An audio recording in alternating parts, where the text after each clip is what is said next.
Então tá, gente. Vamos tentar responder algumas perguntas que foram feitas a respeito de yoga, principalmente yoga, meditação, esse, essa disciplina, né, que hoje em dia todo mundo conhece, que foi muito divulgada pelo mundo e que em Porto Alegre bastante pessoas praticam. Então eu perguntei para os meus alunos se eles tinham dúvidas, coisas que eles queriam esclarecer o interesse. Enfim, a gente vai começar a ler as perguntas. Daí a primeira pergunta. Por que essas coisas acontecem na Índia? Pergunta interessante. Quais coisas? Eu costumo postar imagens, fotos de yogis que me inspiraram, né?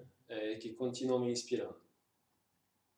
Ultimamente eu postei a foto de um yogi que se chamava Sri Shiva Balayogi Maharaj. Eu contei que esse yogi pode parecer muito surpreendente, né? Mas ele nasceu yogi.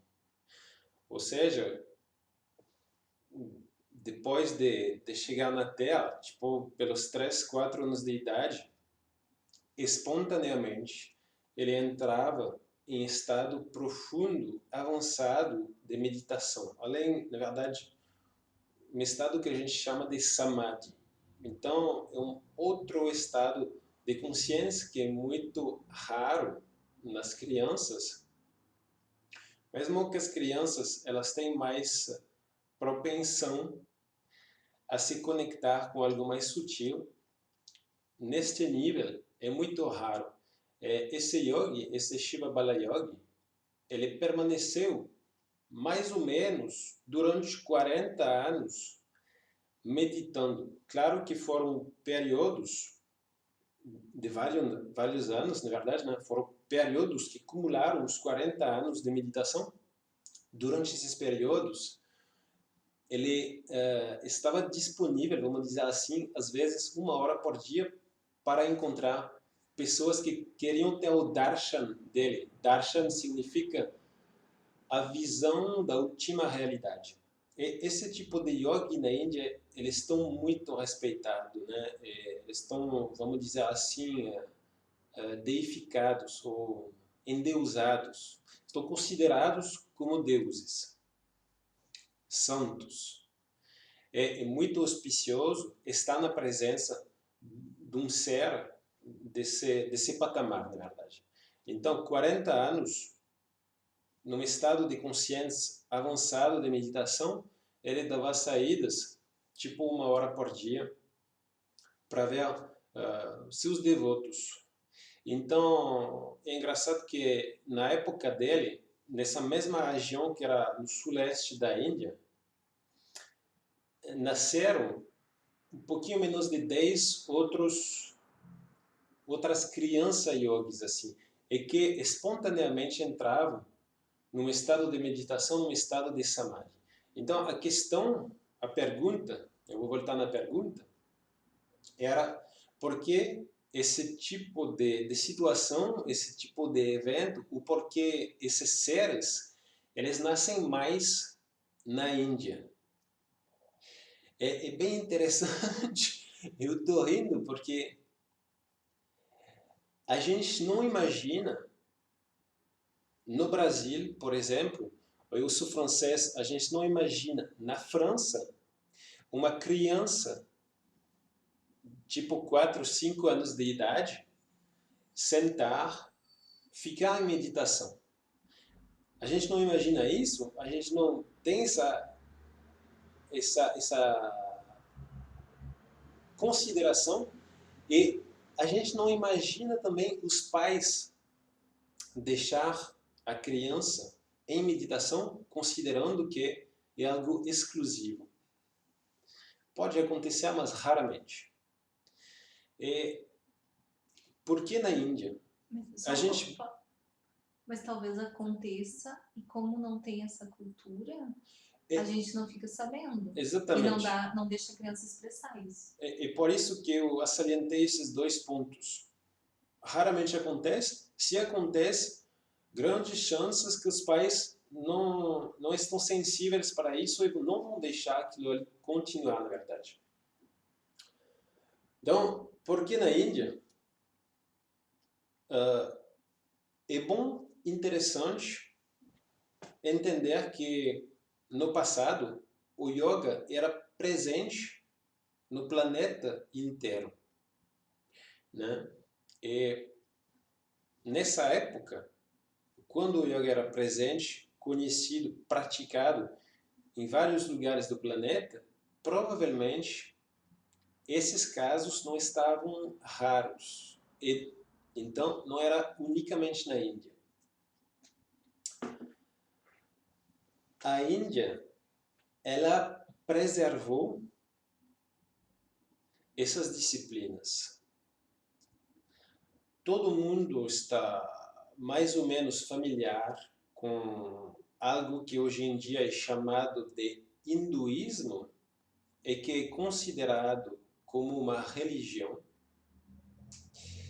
Mas, na verdade, a legítima apelação é Sanatana Dharma, a ordem eterna. Na verdade, foram os ingleses que invadiram a Índia que decidiram, na frente dessas atividades, rituais, práticas, a compreensão deles foi de assimilar isso como uma religião e, considerando vários parâmetros etimológicos, eles chamaram isso de hinduísmo. Mas, então, Sanatana Dharma, a ordem eterna. Na Índia, existem vários grupos, várias seitas. Eu estou utilizando essa palavra de seita, mas não é pejorativa nem um pouco. Esses grupos, cujo objetivo é a evolução do ser humano, a realização espiritual na vida, eles se organizaram, então, em grupos, na perspectiva de preservar o conhecimento dessas práticas, disciplinas que podem encaminhar um ser humano até a realização espiritual. Então, essa filosofia de vida, eu insisto, não é uma religião, é uma filosofia de vida, ela existe há milenários, né? Se a gente considera que o yoga, o ayurveda, são ciências que existem há mais de 5.000 anos de idade, o estilo de vida hindu, ou Sanatana Dharma, existe com antecedência a essas disciplinas. Sempre existiu. Na Índia, no território geográfico mais ou menos, né, atual como a Índia.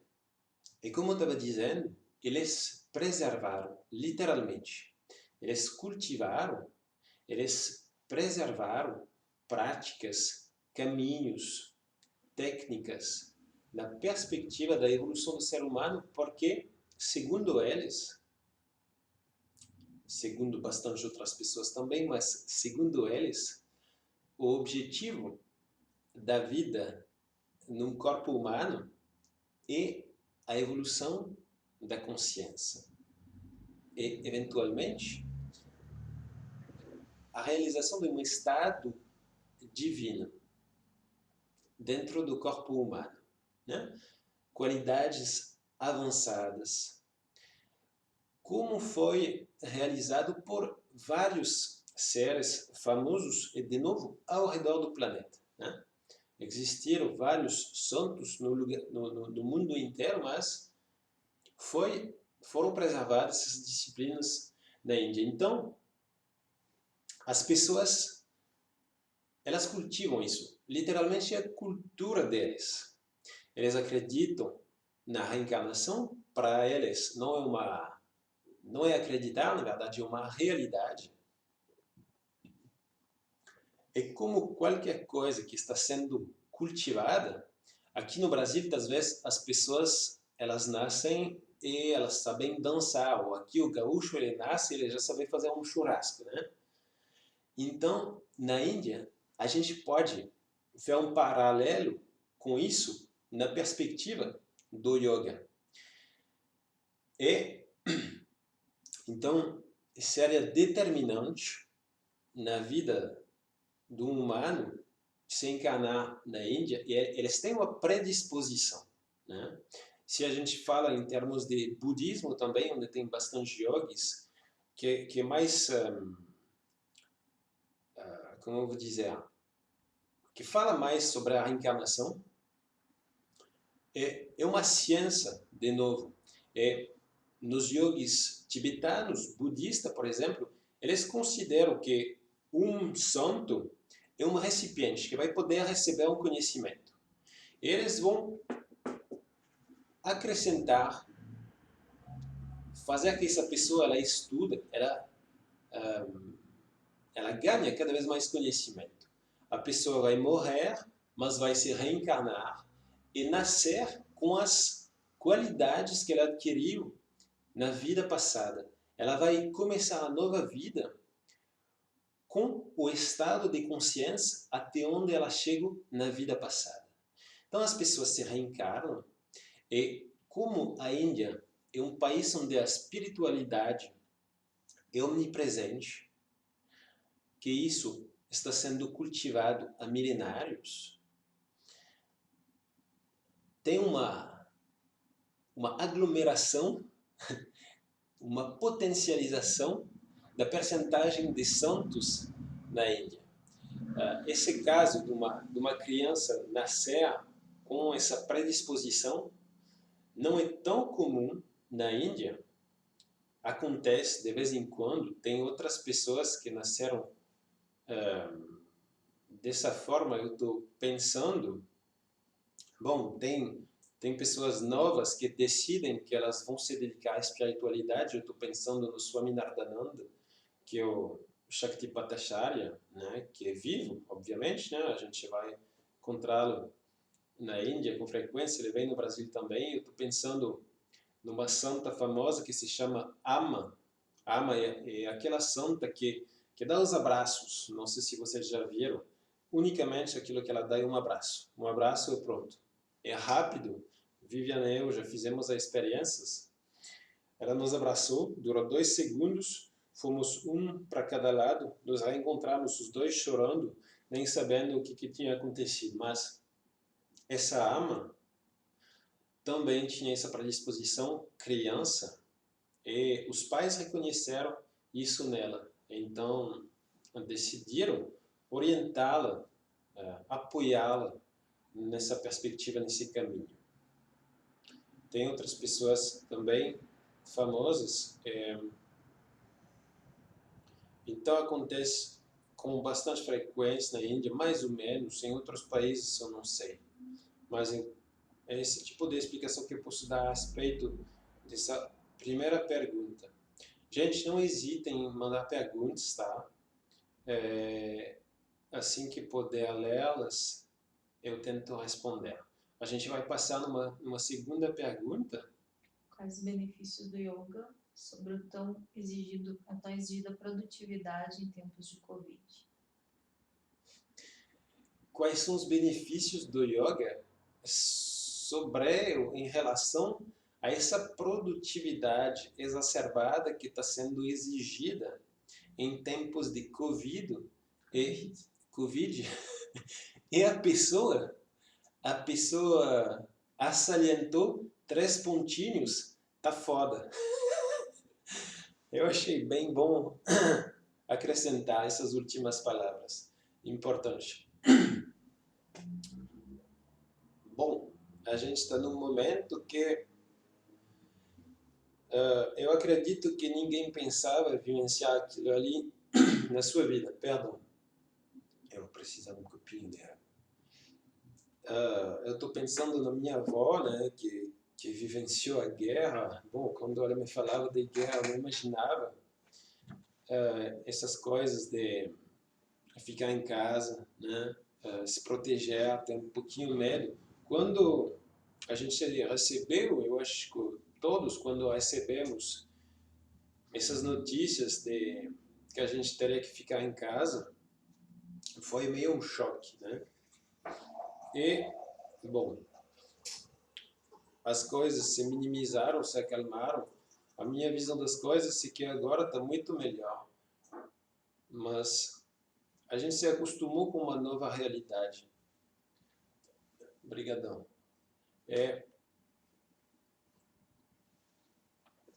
Essa questão da produtividade,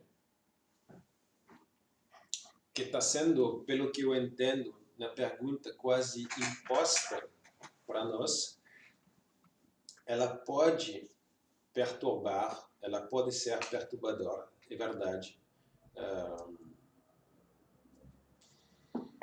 A gente está vendo nas redes sociais, na verdade eu estou fazendo uma live, é a primeira vez que eu faço uma live, é uma forma de produtividade, mas eu não me sinto que isso seja imposto para mim. Mas cada vez mais pessoas procuram, eu acho, compartilhar, né? Ou encontrar relacionamentos, mesmo sendo virtuais. E eu entendo que isso pode ser considerado como uma obrigação à produtividade. A sociedade, é verdade que ela está impondo sempre, né, códigos, regras. Sempre foi, não vou dizer que sempre vai ser, não sei, mas parece que é uma tendência. A gente vive em sociedades, não vivemos isolados, onde a gente não pode negar ou ficar indiferente à vida dos outros ao redor. E algumas atitudes, tendências podem ser impostas. Antes de responder a respeito do yoga, eu vou tentar, pelo menos, expressar a minha visão das coisas. A gente está sendo isolados e o ser humano é um ser de ação. Eu acredito que ninguém está feito para ficar num quarto fechado e esperar o tempo passar.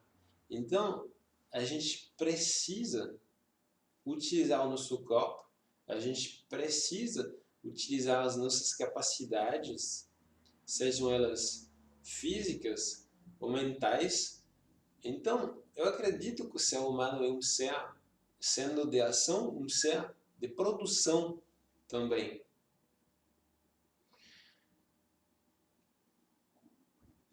Pode ser uma coisa positiva. A questão é de utilizar a nossa criatividade sem expectativa, sem apego e sem esperar e sem focar num determinado resultado.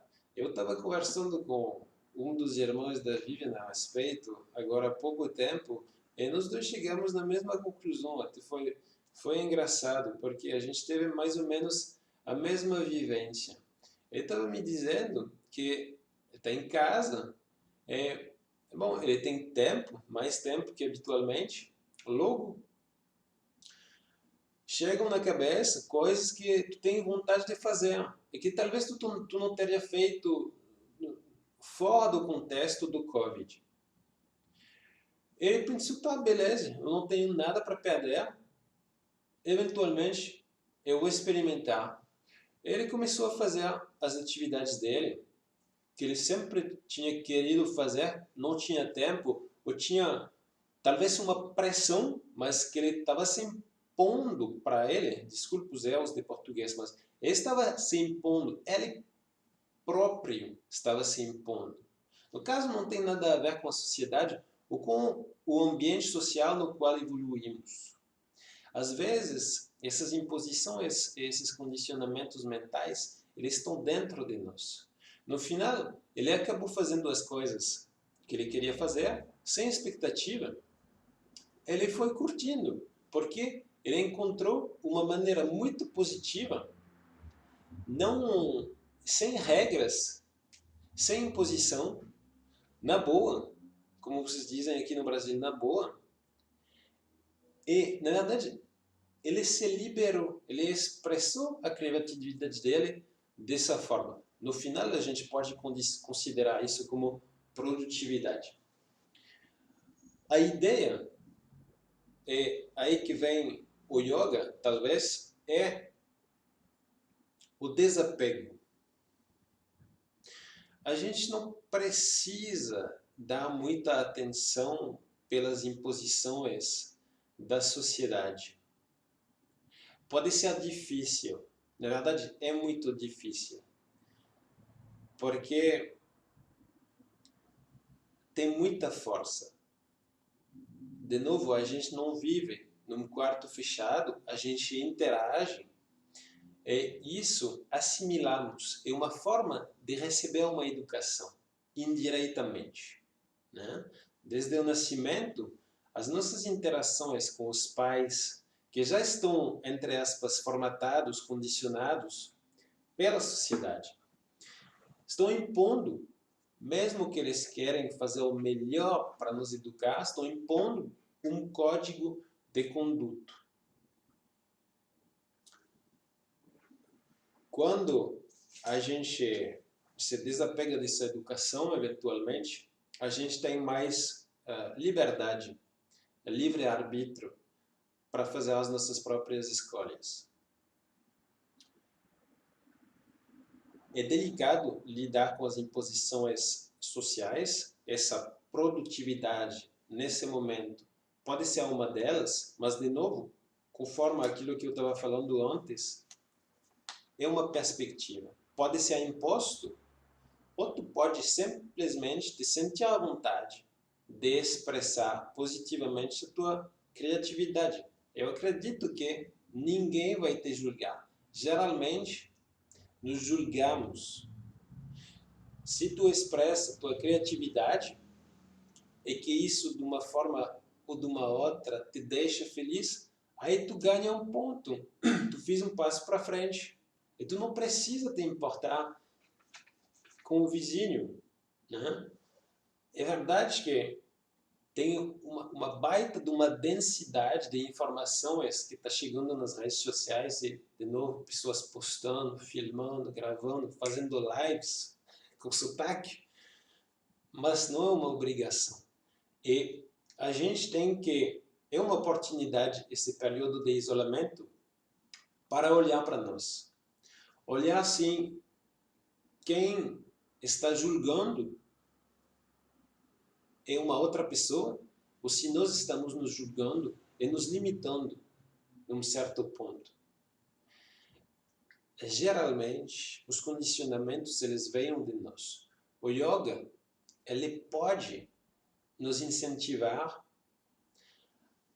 a dar um olho por dentro, a orientar a nossa atenção por dentro. Fazendo isso, através de posturas, através de respiração, através de práticas muito simples, a questão é de estimular a nossa capacidade de atenção, a nossa qualidade de observador. Observar quais são as minhas reações. Observar como eu estou reagindo com uma determinada situação. E quanto mais tu vais despertar essa qualidade de observação, que no yoga a gente chama isso de drashta, mas eu não vou utilizar bastante palavras para não desinteressá-los. A gente chama isso de drashta, e a qualidade observadora. Tem um livro, eu estava falando ontem, um livro que se chama Os Yoga Sutras de Patanjali. Um livro referencial, né, no mundo de yoga, foi escrito tipo no 3º ou no 4º século de nossa era por um rishi, que sistematizou, ele codificou o yoga em etapas. E ele não perde tempo. São escritos aforismos, ou seja, frases bem curtinhas. A primeira frase ele diz, a gente vai fazer a exposição do yoga. A segunda frase ele diz o que é o yoga. Segundo ele, é então tipo 1600 anos atrás. O yoga é conter ou minimizar, parar os movimentos mentais. É a definição do yoga segundo Patanjali, que foi um grande sábio. Terceira frase, ele afirma que, então considerando a segunda, que yoga é conter os movimentos mentais, quando tu faz isso, aparece essa qualidade observadora, essa qualidade de consciência observadora, na sua própria essência. Ou seja, quando a gente faz uma limpeza na mente, né? Nos pensamentos, nos movimentos, qualquer coisa que acontece na dimensão mental, quando a gente traga clareza, quando a gente traga cada vez mais consciência, observação, a gente vai se desapegar desses movimentos, os nossos pensamentos. Geralmente, a gente se identifica com os pensamentos, né? Com as práticas de yoga mais simples possíveis, a gente vai trabalhar essa capacidade de observação, e a observação ela cria uma distância, ou seja, um desapego, uma desidentificação. A gente fala com frequência de apego, eu estou apegado com as minhas roupas, eu tenho uma tonelada de roupas no meu armário, preciso me desapegar. O verdadeiro desapego, ele não é material. O verdadeiro desapego, segundo o yoga, ele é mental. Ele é mental, porque o primeiro passo, ele não acontece colocando o braço e a mão no armário para puxar algumas roupas e dar elas para pessoas que precisam, não. Ele acontece aqui na mente, quando está sendo construído um raciocínio. Se a gente fica completamente engessada,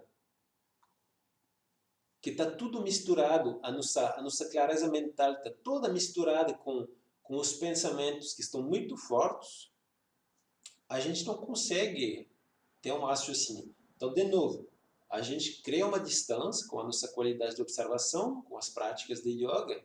Essa distância ela permite olhar, dar um olhar novo sobre uma situação, uma melhor compreensão sobre a situação. E essa distância, a gente pode chamar ela de Vairagya. Eu falei que eu não ia falar de palavras sânscritas. Vairagya é o desapego. E, nesse caso, desapego mental. Eu acho interessante essa imagem que eu estou fazendo com as minhas mãos, né? Uma seria todos os movimentinhos mentais e a outra, a minha capacidade de clareza mental e observação. Em tempos normais, todos nós estamos assim, ó. Está se movimentando, ó. Tipo um furacão na minha cabeça. Yoga permite uma separação, uma distância. Eu estou observador e eu posso observar o que está acontecendo na minha cabeça. A gente faz com frequência nas práticas de yoga. Tu vai fazer uma postura, tu vai ter que desenvolver bastante consciência do teu corpo. Tu vai observar o corpo para entender, né? Como colocar o teu corpo dessa forma. Tu vai observar a tua respiração. Tu vai observar sensações.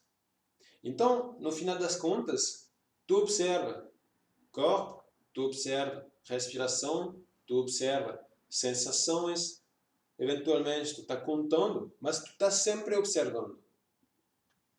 É uma maneira de instalar essa distância entre eu, no final das contas, quem está observando, eu é o objeto da minha observação. nas práticas de meditação é ainda mais estimulado, né?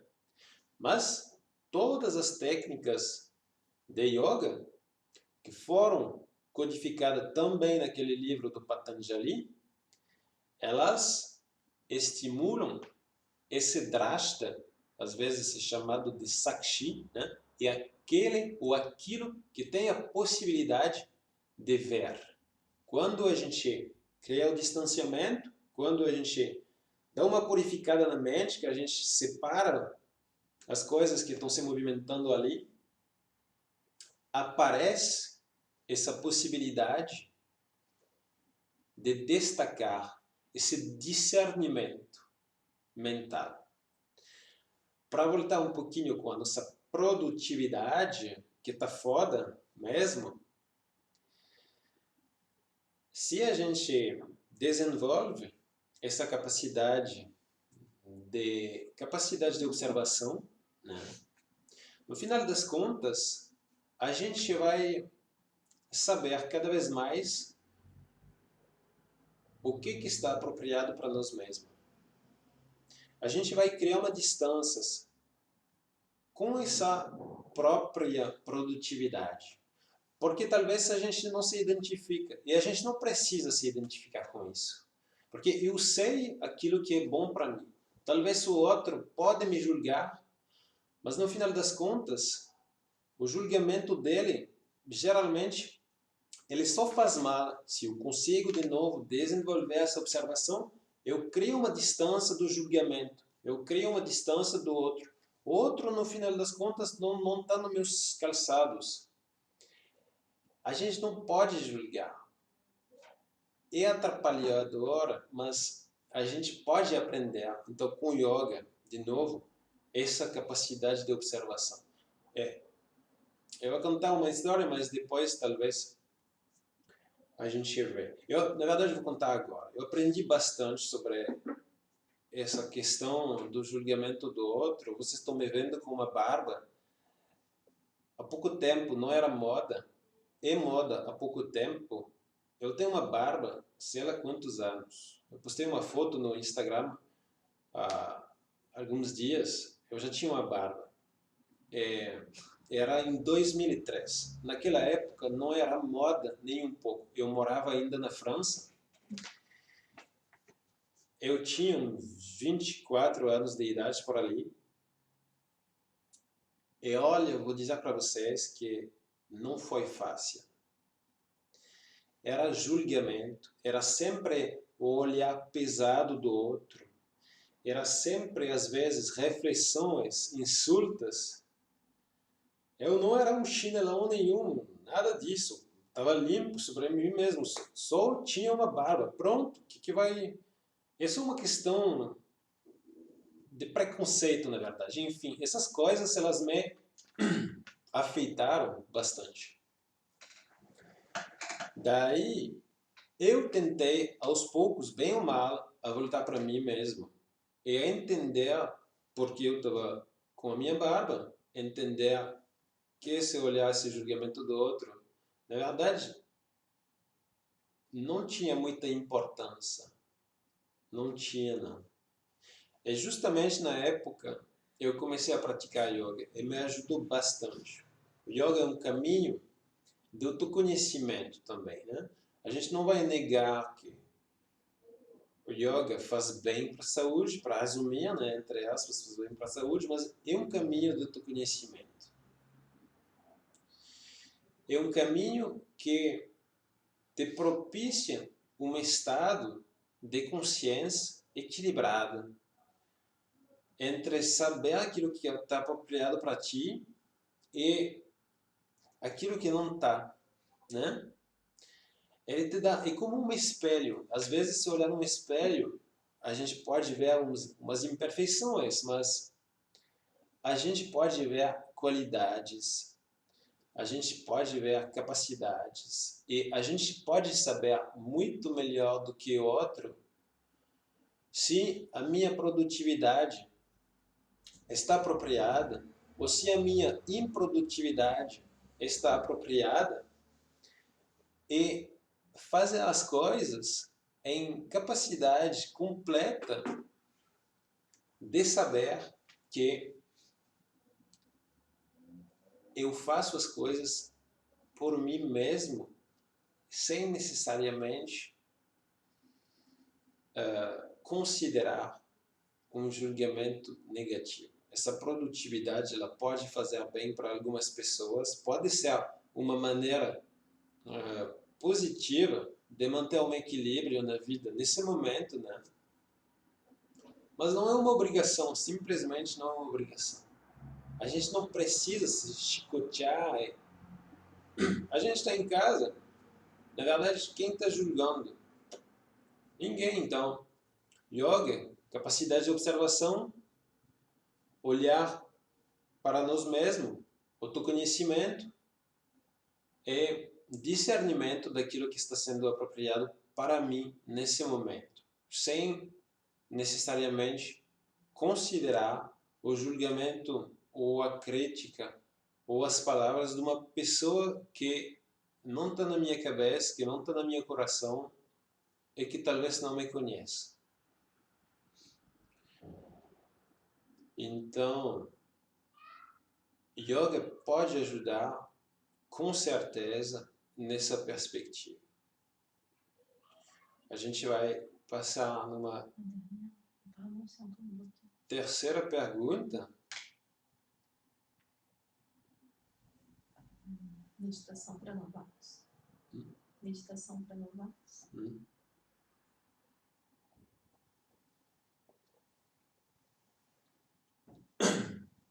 Como os novatos, como as pessoas que querem iniciar a meditação podem instalar essa prática nas suas vidas? É uma boa pergunta, é uma pergunta interessante.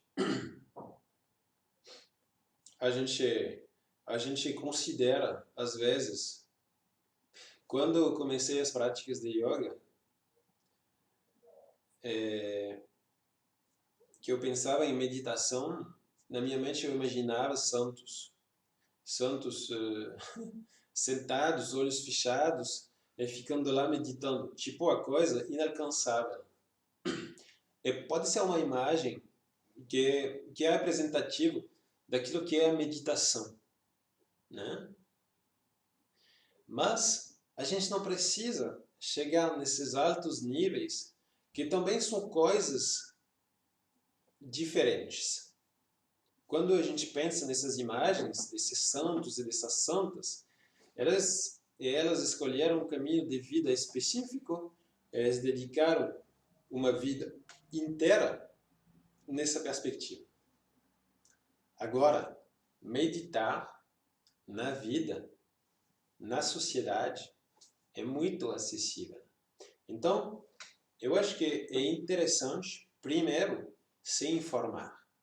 Existem bastante práticas de meditação, existem bastante abordagem e, geralmente, cada um pode encontrar a satisfação num tipo de meditação ou num outro tipo de meditação.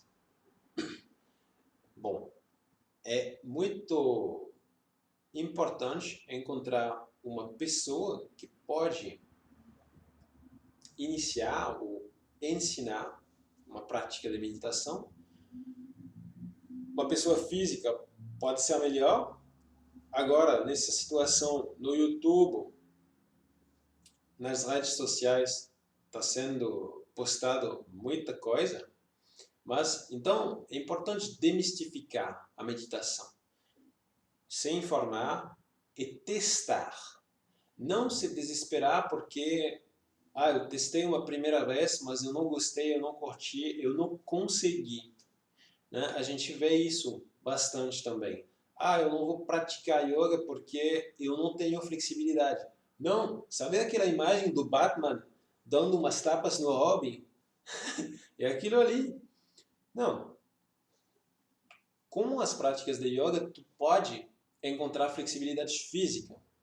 Com as práticas de yoga, tu pode encontrar flexibilidade mental. Com as práticas de yoga, tu pode encontrar paz mental e pacificar os teus pensamentos. Eu acho que a ideia, como a pessoa se apresenta, a meditação é nessa perspectiva, né? Acalmar a mente, baixar um pouquinho a intensidade interior. Meditar pode ser uma coisa muito simples. Não é necessário, não é indispensável sentar fazendo nós com as tuas pernas ou botar uma perna atrás da cabeça, não precisa. Tu pode sentar num sofá com almofadinhas, com uma cobertinhas, tu pode até deitar. Bom, a gente prefere sentar porque quando tu deita, tu te disponibiliza para dormir, tirar uma sonequinha. Então, meditar é permanecer consciente, né? Quando tu senta, tem menos possibilidade de dormir. Então, tu instala uma postura simples e confortável. Não precisa criar tensão. Uma das dificuldades para as pessoas que começam a meditar, na verdade, são duas. A agitação interior na mente e o desconforto físico. Pode parecer pouca coisa, mas na verdade é bastante. Se tu instala a tua postura para meditar, na perspectiva de ficar sentado, não necessariamente uma meia hora, nem precisa disso para começar, bem pelo contrário. 5 minutos, 10 minutos. Tu vai instalar a tua postura. Idealmente, a coluna vertebral deve estar alinhada. Idealmente, não deve ter a sensação desconfortável, não deve ter a sensação de tensão nas tuas pernas ou em qualquer outra região do teu corpo. Porque se quando tu senta, tu já está sentindo dores ou desconfortos, o que vai acontecer? Eu falo isso para os alunos e que vai piorar. Daqui a 2 minutos tu vai querer te movimentar. E isso atrapalha o processo de meditação. Meditação é, primeiro, instalar uma postura confortável. Por quê? Porque a gente vai orientar nossa atenção por dentro. Dentro para experimentar uma dimensão mais sutil do que a dimensão física. Se a minha postura está desconfortável e me impede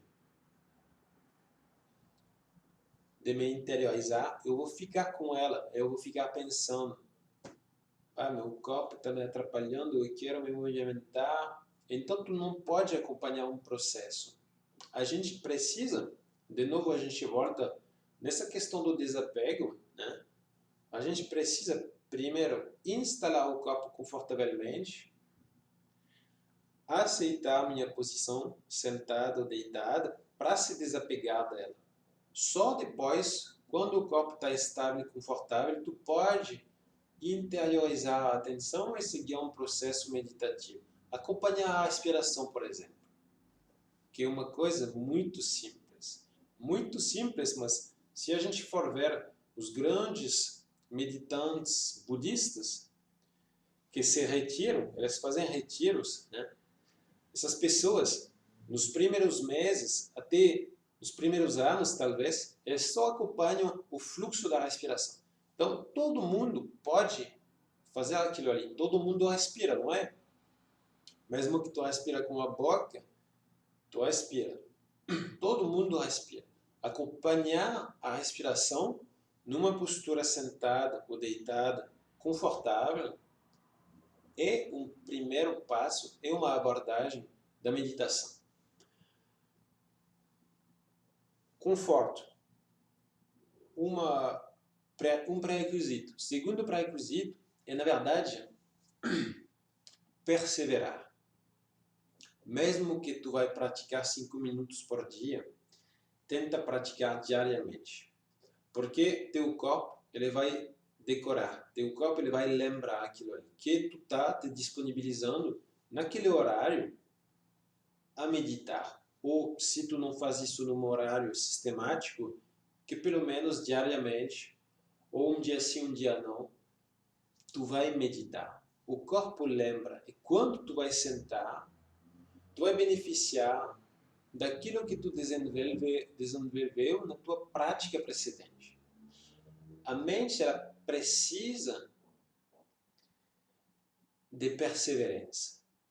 E o difícil nesse aspecto é que começar a meditação é aceitar de reeducar a mente, reeducar os padrões mentais. A gente vai lidar com impaciência, a gente vai lidar com bastante pensamentos, a gente vai lidar com o que eu estou fazendo, por que eu estou fazendo. A mente ela vai reagir, porque ela sempre reage. É o próprio dela. Assimilar informações e dar respostas, reagir.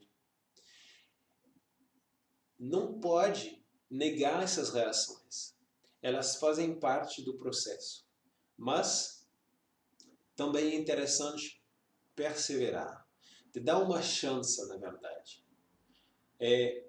Ficar convencido ou convencida, determinada, que tu estás, nesse momento, querendo aprender a meditar. Como se tu fosse querendo aprender uma outra língua. Essa perseverança ela é essencial, porque a tua mente, aos poucos, ela vai se entregar, ela vai se soltar, ela vai se tornar cada vez mais flexível. Ela vai aceitar a situação na qual tu estás colocando ela. E, obviamente, tu vai ter mais facilidade, tu vai poder permanecer mais tempo, vai se tornar um círculo virtuoso.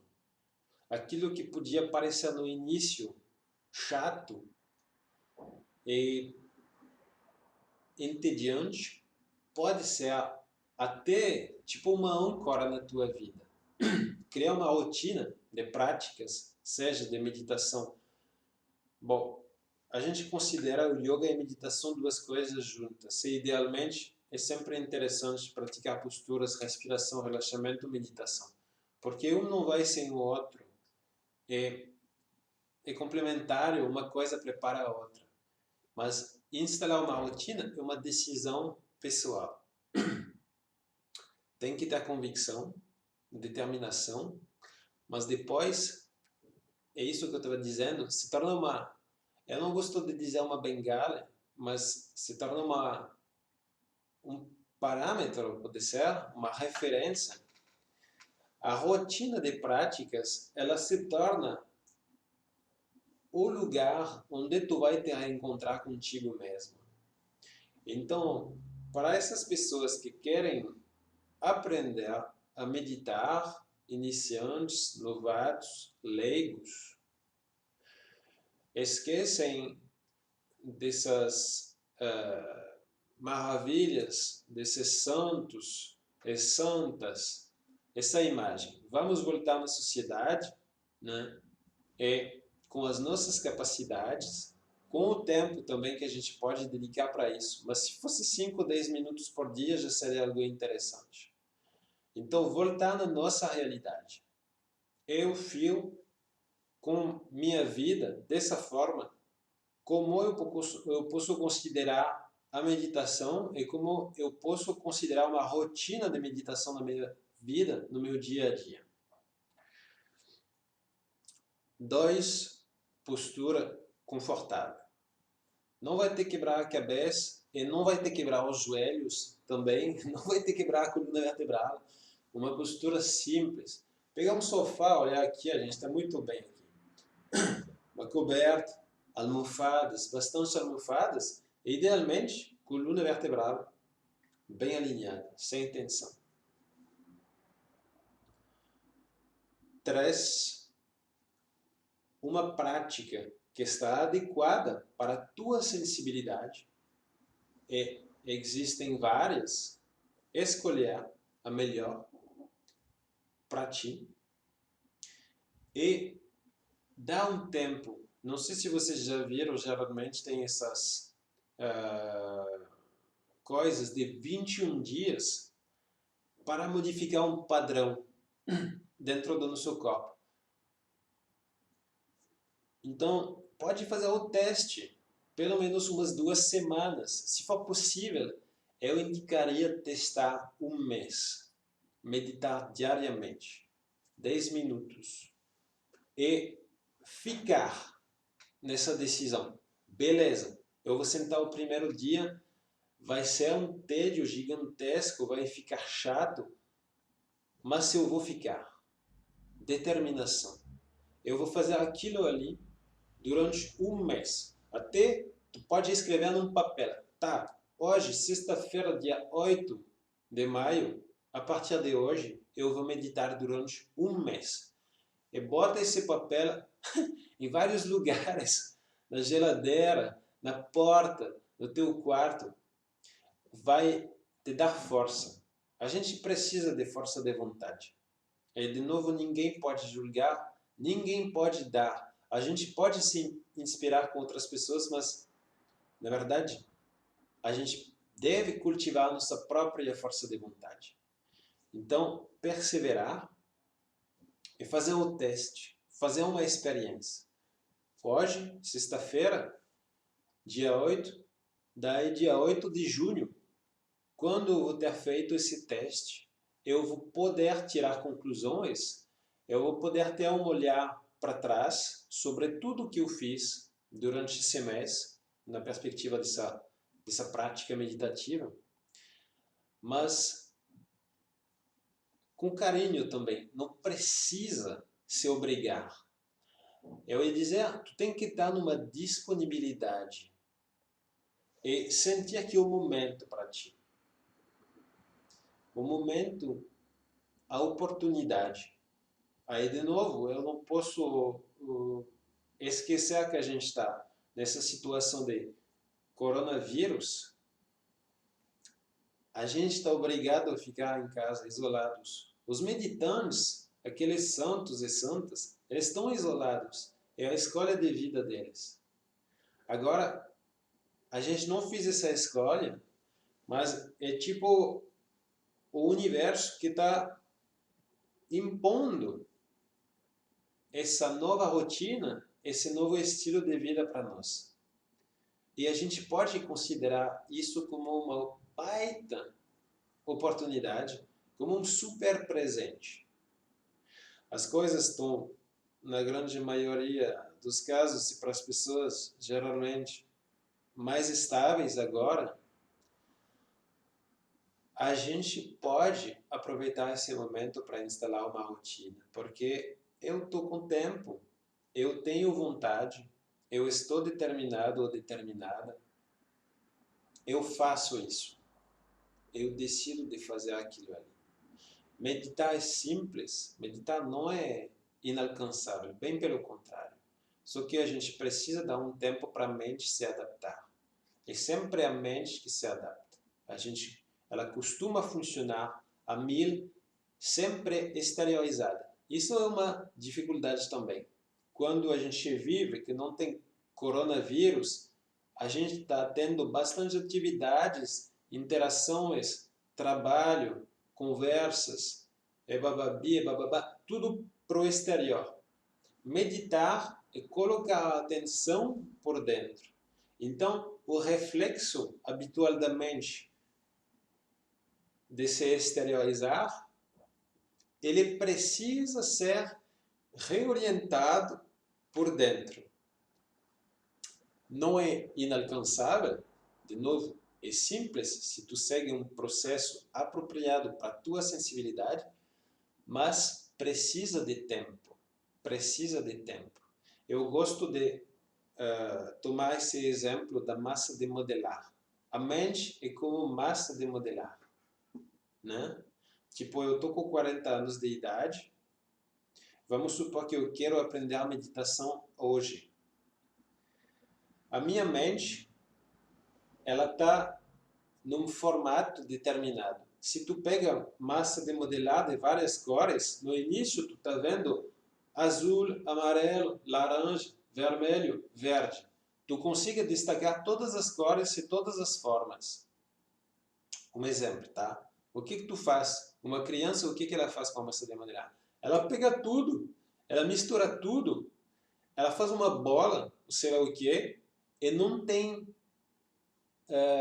visibilidade sobre as cores. É mais ou menos escuro, mais ou menos de uma cor só, tá? Concordam? E se tu deixa a massa de modelar nessa forma de bola, com essa cor, se tu deixa ela, esquece ela, o que acontece que ela vai secar. Se tu deixa essa bola durante 1 ano, 2 anos, 3 ou 40, como eu estava dizendo, pegando o meu exemplo, 40 anos, formatando a minha mente com a educação que eu recebi, com as experiências que eu fiz na vida, com o meu trabalho, com todas as situações que eu vivenciei na minha vida, eu tenho um padrão de funcionamento mental X. Eu decido de começar a meditação. A minha mente ela está exatamente para ilustrar como essa massa de modelar seca. Se eu pego ela agora, ela vai quebrar. Para retrabalhar a massa de modelar, tu precisa de tempo, tu precisa de bastante coisas. Eu não sei de que, na verdade, a respeito da massa de modelar, talvez água, mas se tu queres lidar com a tua mente que foi condicionada, formatada, não é pejorativo, é simplesmente a vida. Tu precisa de tempo, tu precisa de dar uma chance, trabalhar, mas com vontade, querendo.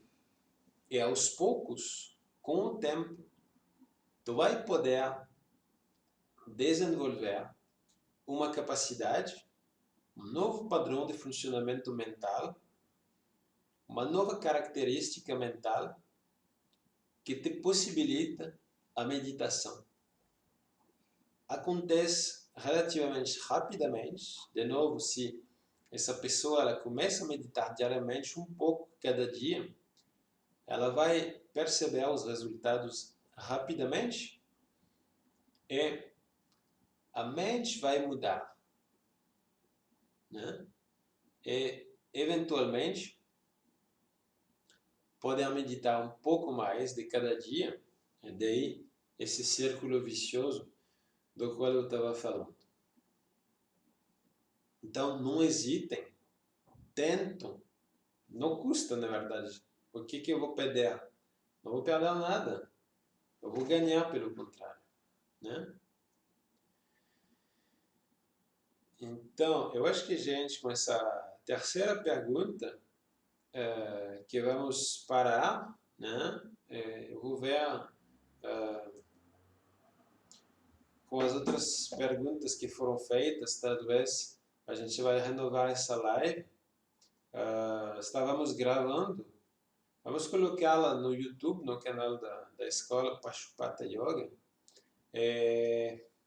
Eu queria responder as outras perguntas, mas bom, faz 1 hora já. Eu acho que vamos parar por aqui. Então, vocês podem eventualmente, quem está aqui, fechar os olhos, ajustar uma postura sentada confortável, com as mãos nos joelhos, contato entre indicador e polegar, palmas para baixo ou para cima. Coluna alinhada, fecha os teus olhos. Esqueça um pouquinho dessa conversa. Conscientize todo o teu corpo. Todo o corpo sentado. Deixa fluir a tua respiração, acompanha ela, sem a controlar. Respira com o nariz, deixa a respiração fluir, mas segue ela nas tuas narinas, mentalmente.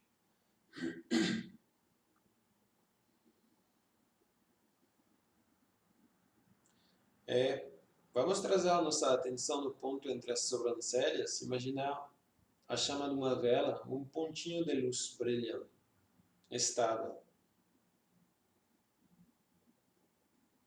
E com essa imagem, vamos mentalmente associar a resolução de saúde, prosperidade e evolução, mentalmente.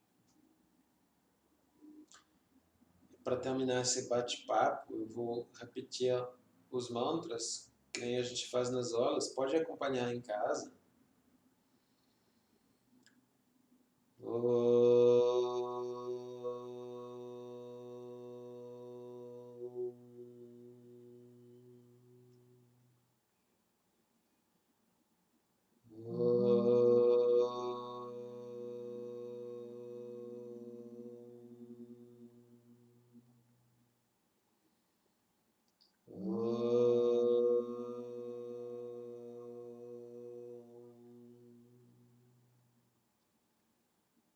Om Shanti Shanti Shanti